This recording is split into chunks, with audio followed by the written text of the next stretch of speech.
Good evening all, and welcome. Summer camp and field trips can certainly be fun, but like many things, you can encounter horrors while doing them that you may not have intended. So for now it's time to get comfortable and let the darkness take control. I was around 13 or 12 years old. I don't quite remember the date. I've always been a big, childish person, partly because of a car accident when I entered medium school that felt like it stopped my growth mentally.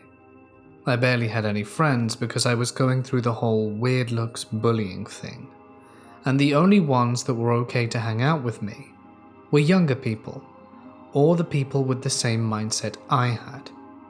Every year my parents would send me to a summer camp lost in the mountains where there were basically mountain activities like hiking, exploring forests, and all of that. For reference, I live in France, and I don't know how summer camps elsewhere work, but here it's basically an age classification. There were 3 groups: blue, youngers, yellow, medium, and green elder.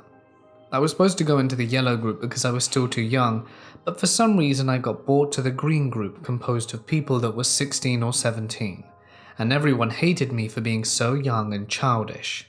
The day I remember was one of the last. The instructors that were keeping an eye on us brought us to the deepest spot of the forest to have a picnic, and after that they looked after us and asked us if we wanted to play hide and seek. Everyone was probably too old for that, but they were still setting things up, to which most refused to even hide.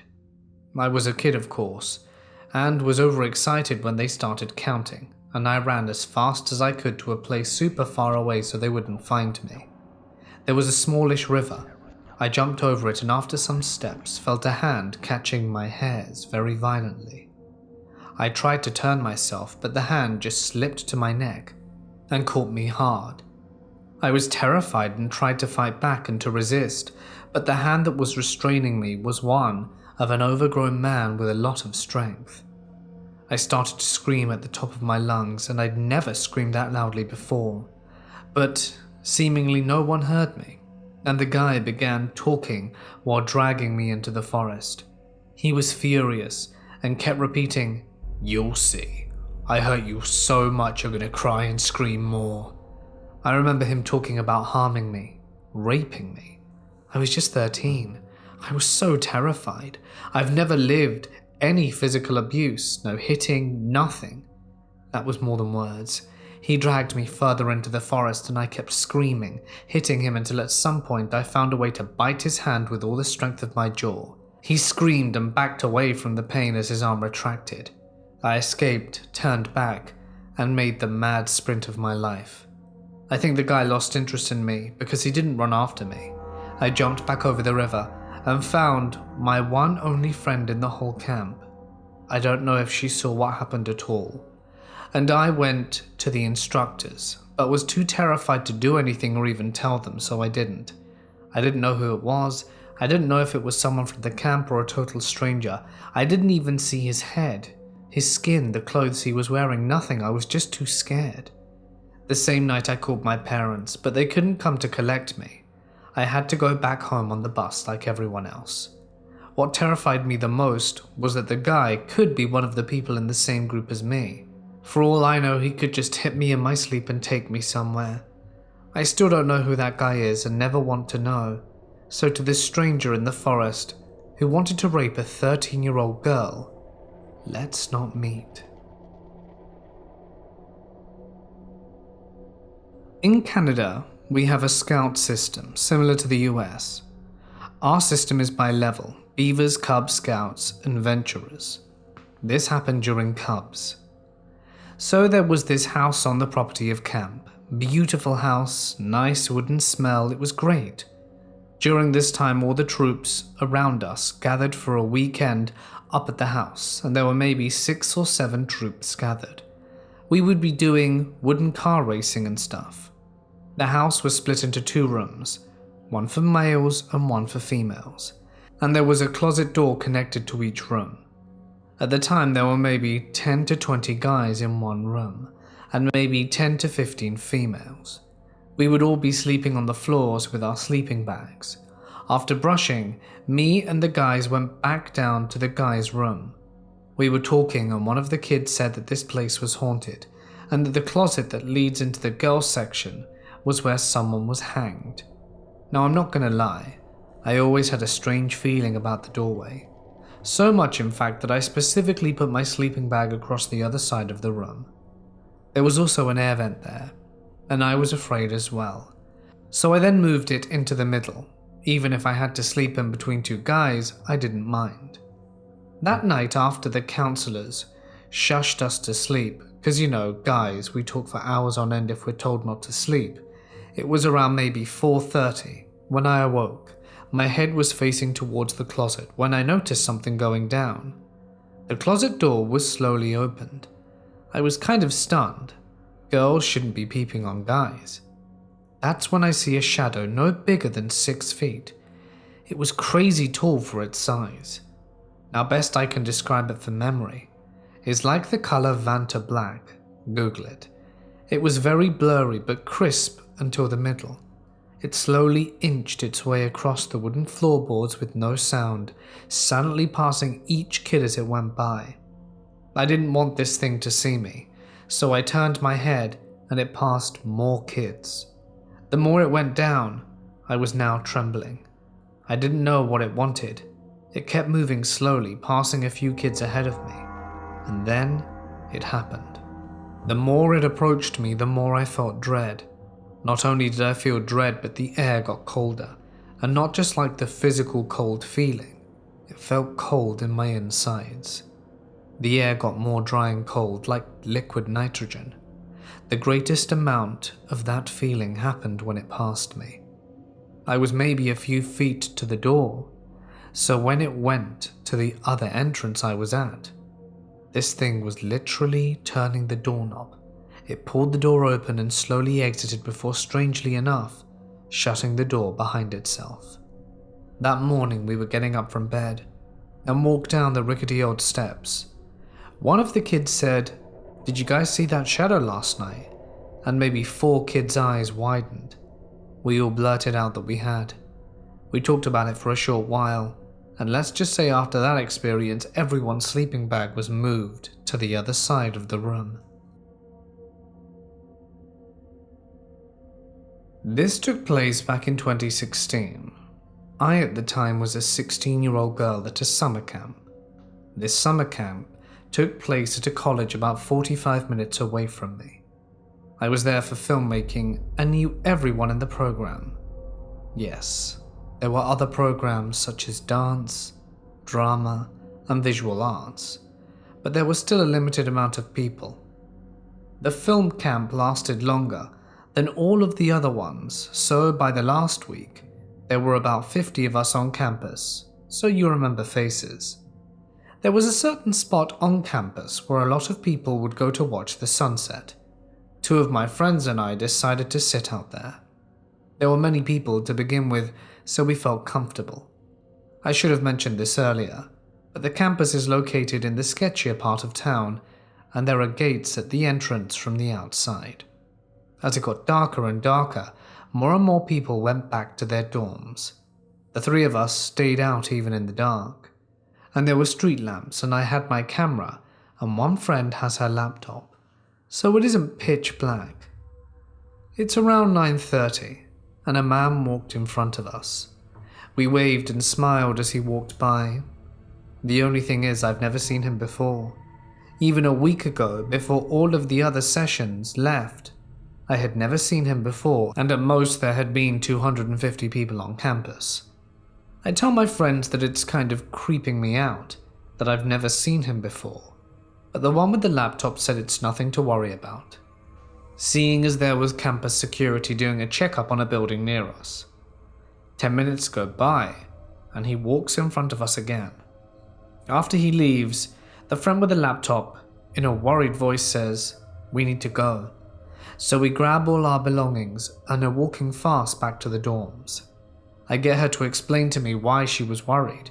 She said that when he walked by again, He looked over his shoulder and did a head nod in the distance, and when she looked over, she saw another man in the darkness. We laughed it off as we got closer to the dorms, but all I could think about to myself was, why didn't we leave when I said we should? Nobody ever listens to me, even though I have great intuition. Anyway, to the creepy men who seemingly were planning on mugging us, or worse, let's not meet.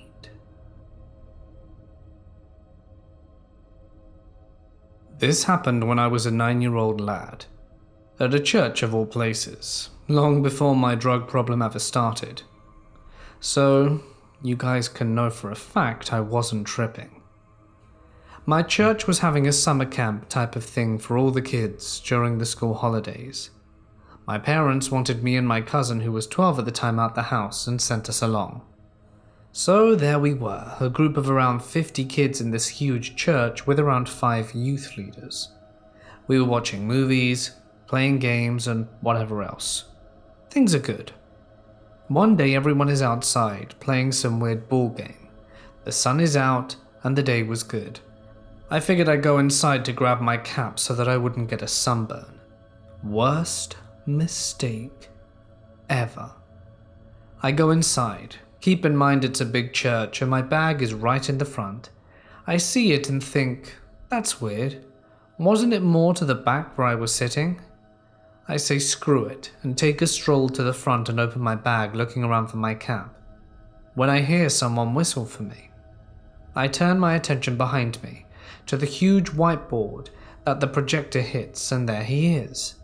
A man, skin as white as snow, his ashy hair falling down from the sides of his fedora. He's dressed in a suit. He waves at me with cold eyes and a crooked smile. I drop to the floor, my body starts shaking uncontrollably, and I don't know what to do. It feels like my heart's gonna burst. In comes my cousin with another girl who we became friends with. They're shaking me and I don't know what to do. They call in another lady, a youth leader, and they watch over me and I eventually stop. They pick me up and want to take me to hospital, but I tell them it's fine. I had never had a seizure before, and I didn't even get what the big deal was. They rush me outside and carry me through the crowd to a car, and in the crowd there he is, clear as day, tipping his hat before vanishing. They rushed me outside and called my parents. I told them what happened, and my parents were pale. I've had a history of experiences like this, you see. The pastor convinced them to let me stay, and apparently what I said to my parents before they left was, "Look at how they run around in the circle with the children," as I pointed to the kids playing. I still think about the white-skinned man from time to time. Fun fact, when I was a baby, a random lady approached my parents and told them I was a special baby, and walked away. Maybe that's why I see all the weird stuff. This happened 3 years ago when I was in scout camp. I was part of older scouts, so we were the ones entrusted to guard the camp at night. Every day a patrol is chosen and they need to guard the camp with 2 people guarding it for 2 hours, then shift roles and pass it on to someone else in our year group. That night it was our patrol to do the job. Since there were 5 of us, I didn't have a partner, but a guy called Nick volunteered to join me. Nick was from another patrol, but he was the cool guy, handsome, funny, strong, and I was happy because we didn't know each other well, and at this point was the occasion to get to know each other a little bit better, and he was strong, so I wasn't scared of guarding at night. In the night, one of us would go look around the camp while the other guarded the campfire. I heard some weird noises that night, but it's a forest, so I didn't really think about it. After that, I told him the first episode of Stranger Things to scare him, and it worked. When there were just 20 minutes left, we decided to go together to look around, quickly finish the job and go back to sleep. After a few minutes around the camp, we arrived at the quarter of the young wolves, who were the junior scouts, in which my sister was a part of. I started to walk in their quarters, reaching the wooden gate they built, but when I crossed the gate I stopped moving. I don't know how to explain this, but when a weirdo on the street comes towards you with a knife, and all your senses are telling you to get away from danger. Now, I had just been hit with the same feeling but 10 times worse. All my senses were shouting, "Danger, get out," as I felt a fear so strong, I was petrified for a moment. I felt a presence. I don't know what, but I felt something in the dark. I couldn't see anything in the darkness, but I was sure that there was something out there, something really dangerous. I was just standing there for what seemed like years, but suddenly, Nick grabbed my shoulder. He was pale, sweating, and scared to death. That was when I realized that he experienced something too. I never saw him like this before. This strong guy, so sure of himself, who's everyone's friend, was scared like a child, and I was too. For a long time we both just looked at each other, and then he said to get out of here. We went back to camp and didn't talk to each other. 2 days later in the morning, when there was a flag lifting ceremony, Nick and I noticed that a girl was missing from one of the patrols. When the ceremony ended, we asked the girls why their patrol isn't complete, and they replied, "Katie passed out last night when she guarded the camp with Lily." We were both shaken, and I asked, "Why? What happened?" The girl named Lily replied, "We split up. I went to go to the plain side and she went deep into the woods to the wolves' quarters, and I heard her scream, ran back and saw her passed out on the ground in front of the gate." We looked at each other with Nick, and we knew what the other was thinking. We go talk to the girl in her tent and asked her what happened. She was really uneasy and wanted us to go away, but I asked her what she felt. That's when her facial expression changed. She was scared. She said, it was horrible." We patiently listened to her for a while as she tried to find the correct words to express herself. "I don't know what it was, but I never want to experience it again." She was shaking like a leaf. Many days passed, and at the end of camp, roughly the 11th day, we packed up our tents to sleep one last night under the stars near the campfire. But our patrol had a chill zone where we slept away from the camp. The camp was near the Danube, and our tent was just next to the little entrenchment of the river. There was an old chair buried half in the sand, probably a fishing spot for someone, and it looked so chill sitting down and looking over the water flow that it gave us an idea. We didn't move the chair, as it was like a part of the river, and near it we set up 4 hammocks in place and just chilled there every time we had a chance. So the last day we decided to sleep in there. I didn't bring myself a hammock because I can't sleep in one, it's too uncomfortable for me, so I slept on the ground between the hammocks of my friends, forming a pentagonal shape. They fell asleep quite quickly, while I was awake and listening to the flow of the river, and slowly fell asleep while my eyes were looking at the chair near from us. I opened my eyes. The sun had started to rise, and the environment wasn't that dark anymore, but when I started to see clearly and looked around, my heart stopped for a moment. I saw a shadowy figure sitting on the chair. I watched him for I don't know how long, but at some point he turned around and noticed me. I was alone, scared, and didn't know what to do. The figure stood up, stared at me with white, empty glowing eyes, took a step, then a few more. And as he did, it felt like my heart was gonna jump out my chest. I looked around to see where my friends were sleeping and thought it was probably just a dream. It was morning after all. I stood up, packed up, but noticed something. The chair was somehow out of the sand, and there were fresh footprints next to it. 2 fresh footprints, as if someone had just stood up from the chair. This happened to me a while back, when I was forced to go to summer camp. I say summer camp, it was more like Bible summer camp, so all the fun of summer camp with a good old Bible seminar thrown in every day for a few hours. That was fun, as you can imagine. So being the angsty, moody teen I was, I dug my heels in and refused to go, but ended up going anyway. I instantly hated the place. Not because of anything that had happened or anything. I just really didn't want to be there, and made my attitude known to each and every person I interacted with, whether it be a fellow campee or even any of the adults that were chaperoning us or our Bible tutors and such. Each and every one of them knew that I didn't want to be there, but they did their best to try and be accommodating for my poor behavior, shall we call it. In order to rebel, as I really didn't want to be there, aside from being moody, one of the things I liked to do was after hours when everyone was told to go to sleep, I would pull down the window, as my bunk was next to the window. I didn't even care if the fellow girls heard me leave, because I honestly didn't think they would tattle on me. I'd jump out, as it was a cabin, and go for a walk in the darkness. On our first day, we had been given a little tour of the area, and I found a nice little space where it was fairly dark, where I could just chill by myself and do nothing in particular. Just stare out into the darkness of the woods, or maybe look over the lake, perhaps look up at the stars, as this was one of those rare places where light pollution wasn't so much of a hindering factor here, and you could see up and see actual stars, which was probably the only part of the camp I actually enjoyed. For a few days, I would make my way there and enjoy a little nighttime stroll and me time.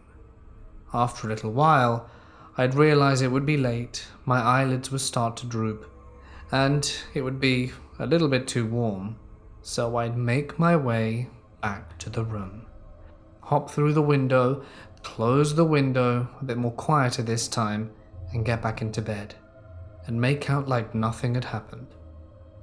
On the third night, just as I was leaving, I heard some of the group leaders chatting amongst themselves.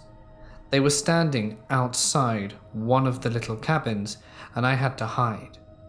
I got bored of hiding during their conversation, as I think they were flirting and didn't seem to be going anywhere, so I slowly made my way back a different way, intent on finding somewhere else to hide and chill for my nightly stroll. Today, I was feeling particularly salty. I was starting to warm up to camp just a tad. However, one of the other girls had pushed me, by accident, while playing a game of dodgeball. She was on my team. In any case, that had really got me into a bad mood, and I seriously didn't want any human interaction for the rest of the day. As I was walking towards nowhere in particular, did I hear some rustling behind me. Instantly I froze. I was more worried about getting in trouble than anything else. But if it came to it, whatever, maybe I'd get sent home early. So, even though fear overtook me initially, I started to turn around. But then there was no one there. I was certain that I had heard the rustling, positive in fact, and I didn't let this dissuade me, so I squinted into the darkness to see if I could make out any shape or figure. Maybe they were going to jump out on me and pretend to scare me. That was pissing me off, that thought alone.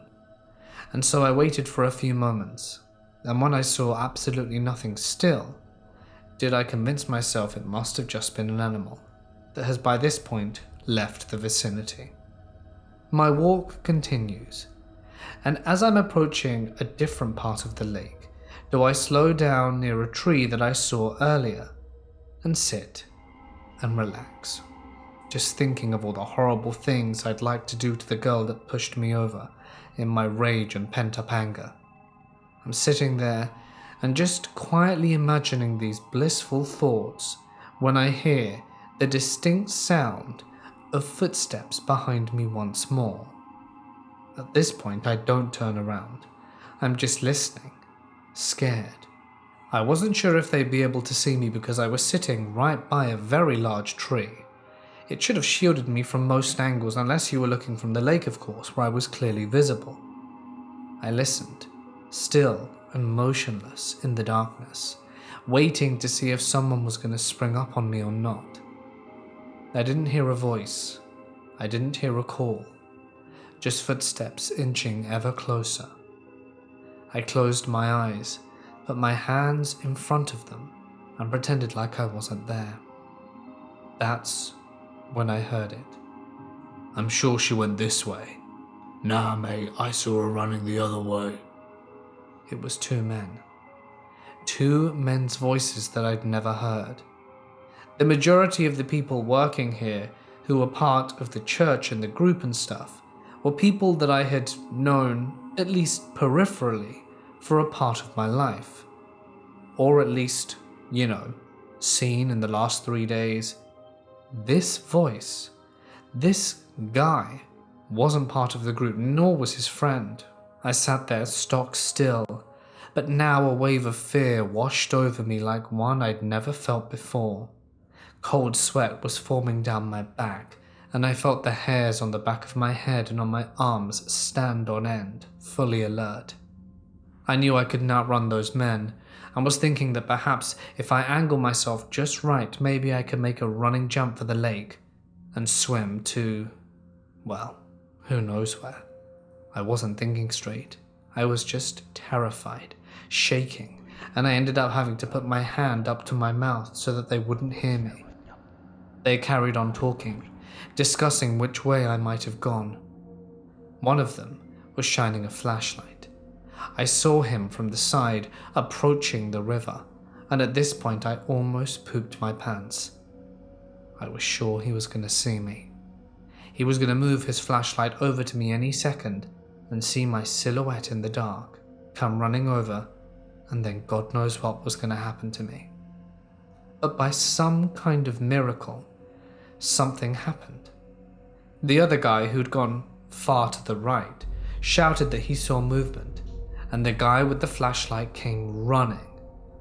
He decided to run along the beach, and he was running in a straight line, in a trajectory going ahead. The miracle is that he completely didn't see me. There was one moment where his flashlight in his left hand grazed and illuminated my entire body. The fortunate part being that as he ran, it must have been on the backswing of his hand, and I just missed his peripheral vision. I doubt the other guy was looking. When the flashlight left my body and I saw him run for a second or two, did I instantly, slowly skulk out from my hiding spot and as quietly as possible walk back the way to camp. I was feeling very scared. I wanted to talk to one of the counselors, but knew I'd be in trouble for doing what I had just done. So instead, I retreated back into my bed and pretended like it never happened. I knew it was stupid of me to go out at night. I didn't realize those guys were following me at all. I only heard them the one time. I really wonder what could have happened to me had I not heard them and hidden. It would have been much simpler to just not go out at all. This happened to me and my friend when we were 15. I can still remember it clearly, and I didn't dream it, as I wrote it down in my diary. Me and my friend were at Bible camp. Well, when I say Bible camp, it was just a bunch of hipsters singing acoustic songs about Jesus and rock climbing and canoeing for a week. So, nothing overtly religious, really. Like I said, we couldn't sleep.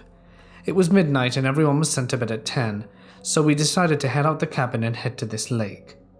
It was all on the campsite, and we knew the way from orienteering that day. The dirt paths and the whole trail were lit up, and it was actually so beautiful. Anyway, we got to this lake, and we live in the UK, so we don't have to worry about alligators or anything, and went skinny dipping.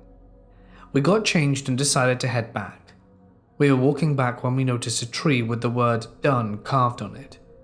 We thought it was something to do with the orienteering trail, so we walked back more into the trees at the side of the path, and then we heard a branch snap above us and something heavy fell on top of us.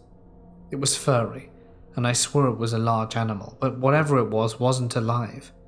We bolted before we could even inspect it. I bolted back to our cabin. We checked our clothes to see if there were any clues as to what it could be, but there was nothing. The next day canoeing was cancelled, and the whole lake was then blocked off.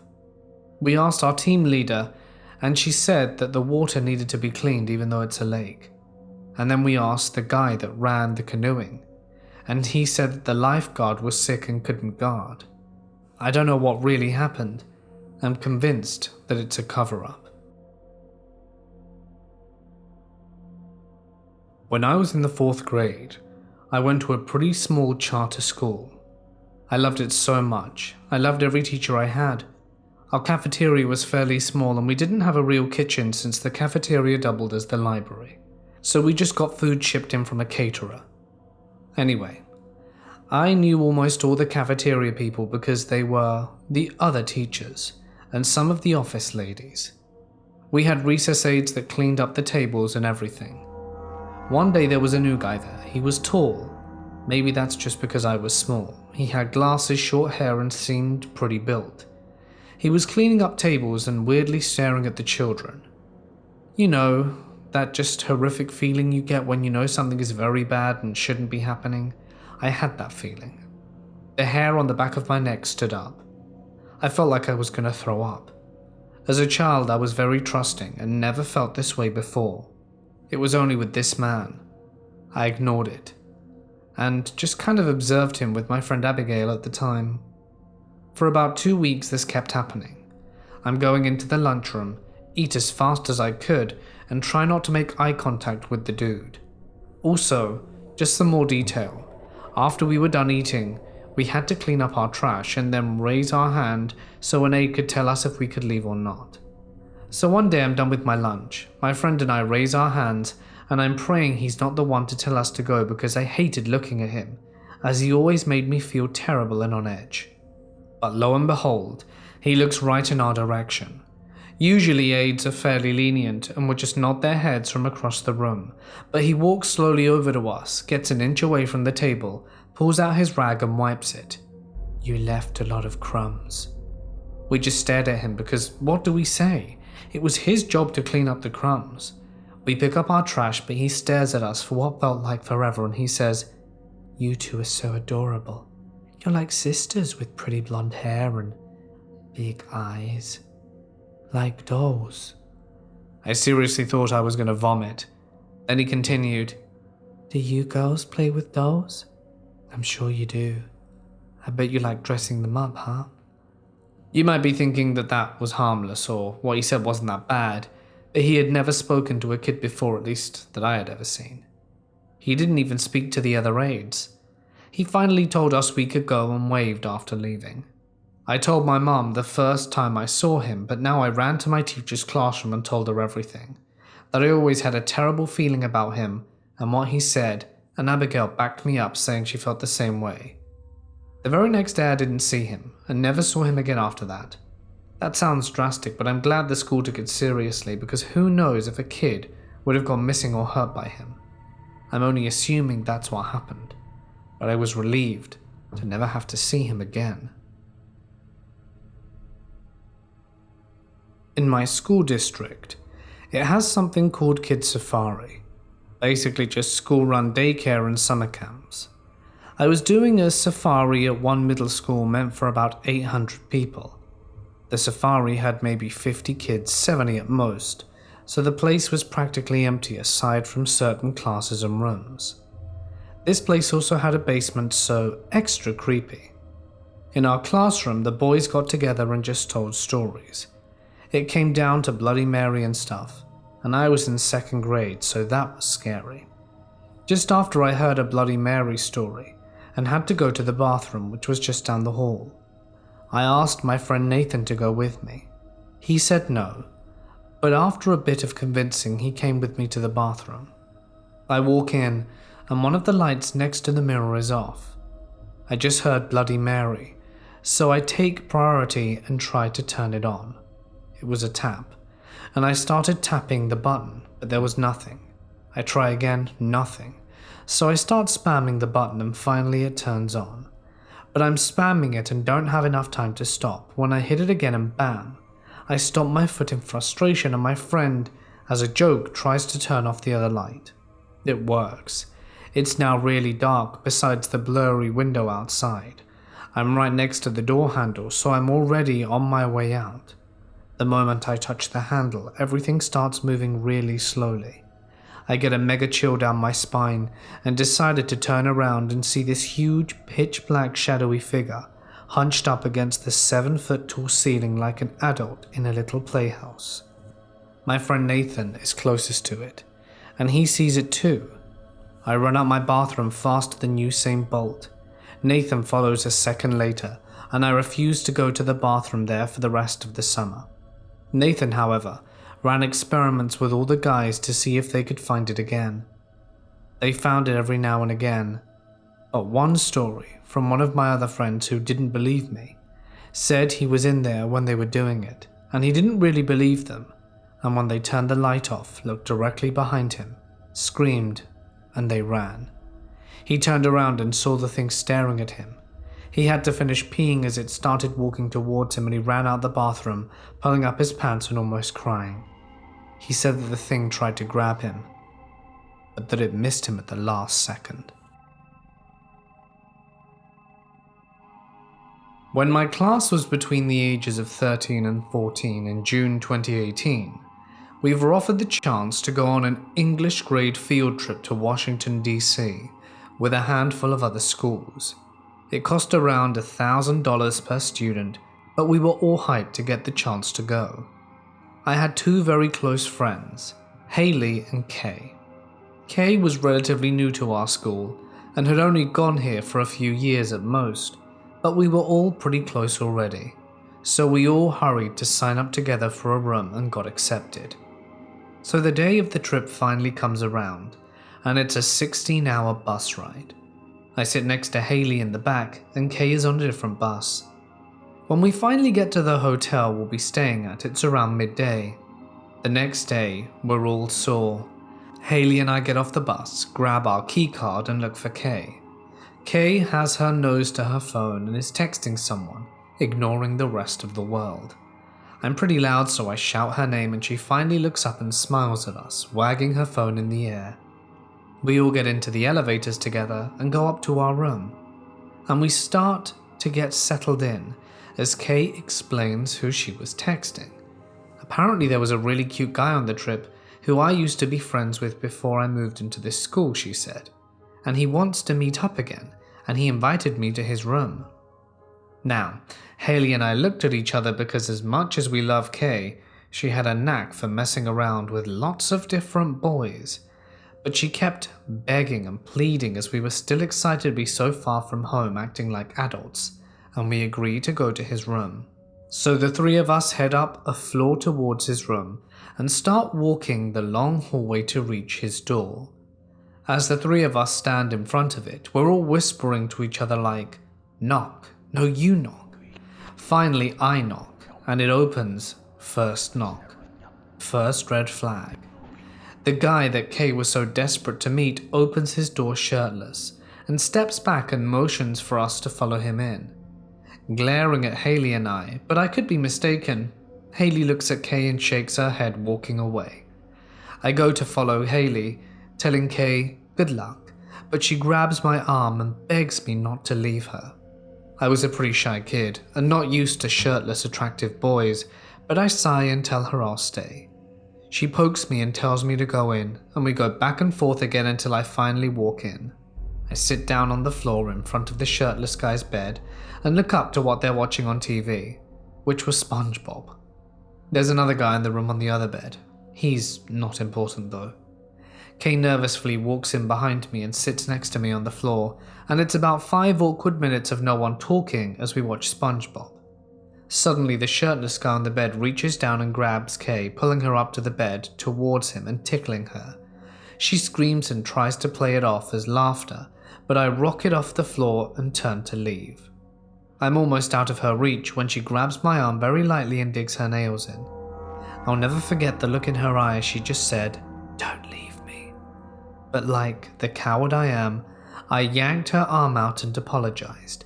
The creepy dude had his face by her neck, and his hands are on her upper sides as he smiles up at me, and I hear him tell Kay, "Let her leave." I run out the room and go down the hall trying to call Haley and get her to come up so we can go in together and get Kay out. I'm shaking as I go down the elevator to the ground floor to check her at the Starbucks, then go upstairs and check our room. I'm on the verge of tears as I leave our room and go check the ground floor again when I see her come out the stairwell with a cup of some Starbucks drink in her hand, and she starts to call me. I shout out her name and she looks up at me and sees me. I must have looked a bit crazy because she rushes over and asks what's wrong. I explain everything to her as we head towards the elevator to grab Kay. When I finish, she angrily asks me why I left her alone with that guy, and tell her I needed help. I was too afraid to say anything and we run down the hall to the creep's room, and Haley bangs on the door. We pass the 2 other boys that we ran down in the hallway, and the boys stop beside us and ask why we're knocking on their door. We explain that we left our friend inside and we were there to get her back. When those guys light up and say, "There's a girl in there?" like a couple of idiots, and then the creepy boy opens the door up with a shirt on and the boys run past him to look around their room. The creep looks at them, we stare at him as the other kids stare at us, and then they go, "There's no girl in here." Haley and I book it back to the elevator and try calling Kay going back to our room. When we open the door to our room, Kay is sitting on the bed looking at the floor with her hands folded on her lap. Haley and I hug her and ask if she's alright, and she nods and tells us she left shortly after. I apologize repeatedly and she said that it was okay, that she probably would have done the same thing, but I still felt awful because I'm much bigger and could have done something to stop it. For the rest of that trip, we called the kid Tickle Me Elmo because of what he did to Kay. And after the trip, I told my dad what happened and he agreed with me that we shouldn't have left her alone. If you girls had been any older, something very bad would have happened. When you go to college, don't ever leave a girl alone with a guy. I wish back I had the courage to say something, but I was an ugly zip-faced kid with self-image issues. Just know that if I ever run into the guy again, I won't back down, and this time I'll say what I want to do. Hey guys, it's Mort here, and thank you so much for listening. I hope you enjoyed tonight's video. This was actually selected by our members in the community tab, so if you're a member or if you're thinking about being a member, remember there are privileges for doing so. Alright then guys, I would like you to listen. I know you've done a lot of that already, but can you hear this slight echo in the room? Yeah, you've probably noticed it from time to time. Well, I'm pleased to tell you that I have finally, spoken to some guys who have given me a quote for some insulation foam stuff, soundproofing, to make the quality of the narrations better, which is better for all of you guys listening. I really want to up the quality. Right after I get the foam insulation, I'm going to buy a new mic. I'm thinking a Rode or something cool. I'm going to ditch the blue snowball. And yeah, just upgrade. It's a good time to upgrade. So yeah, thinking it's time that we up the quality here because I really want to reach a wider audience, and who knows, maybe it's the lack of crisp audio that's letting me down.